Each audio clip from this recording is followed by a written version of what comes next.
عسلامة إيمان مرحبا بك. Salut Sonia, je suis très heureuse d'être au label, c'est renouvelé. Guillaume avec la 7e promotion quand même, ça fait un moment qu'on travaille ensemble et c'est toujours un aussi grand plaisir pour moi. هيا بك.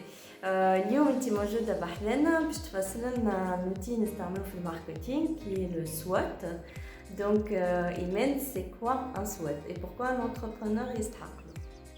Alors, un SWOT est un outil d'analyse stratégique qu'on utilise au marketing, mais pas que au marketing. C'est quoi le SWOT? S pour Strengths, les forces. W pour Weaknesses, les faiblesses.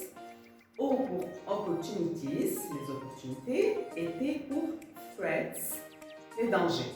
Donc, c'est une matrice où l'entrepreneur ou n'importe qui, n'importe quel gestionnaire d'un projet intérieur à l'entreprise ou d'un projet d'initiation peut utiliser pour analyser une situation. Donc pour analyser nos forces, nos faiblesses, nos opportunités et nos menaces.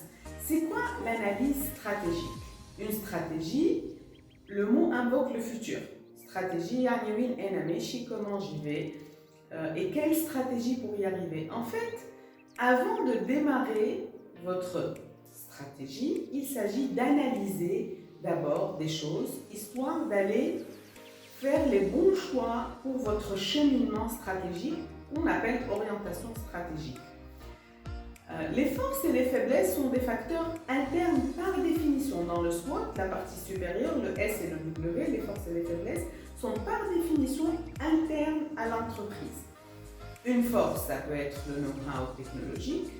Une force peut être la localisation dans la ville de notre point de vente, c'est une force, c'est intérieur à nous. Une faiblesse peut être notre manque d'expérience ou l'inexistence de clients de grande taille pour l'instant.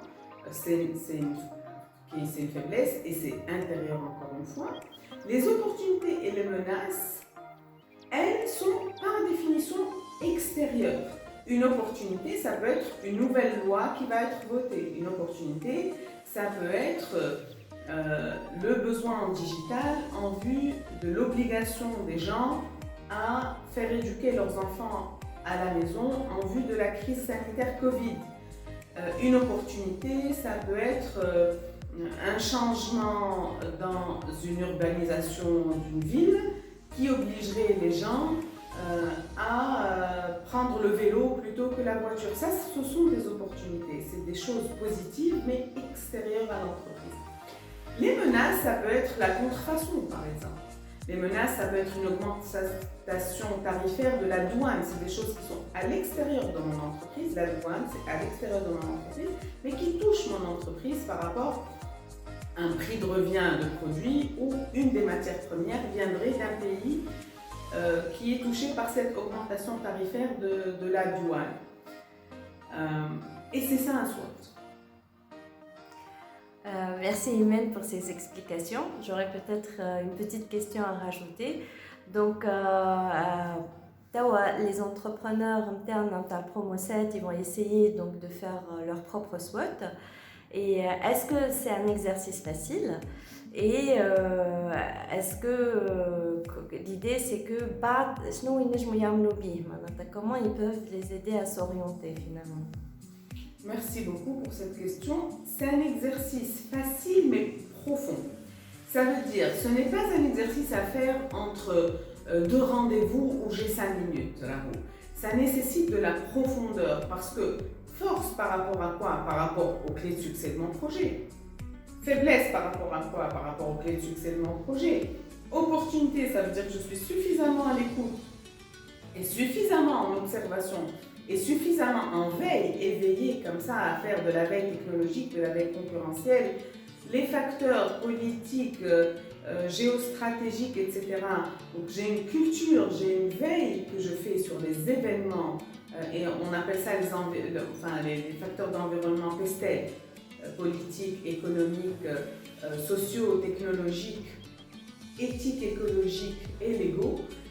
Ça veut dire que كان فما قانون قاعد يطرح توا في مجلس النواب انا في الدومين تاعي لازمني نعرف اللي فما قانون C'est des outils de veille, c'est votre réseau, c'est est-ce que vous lisez le journal ou est-ce que vous regardez des programmes économiques ou vous regardez des gens en train de chamailler quelle couleur est la plus belle pour la prochaine robe.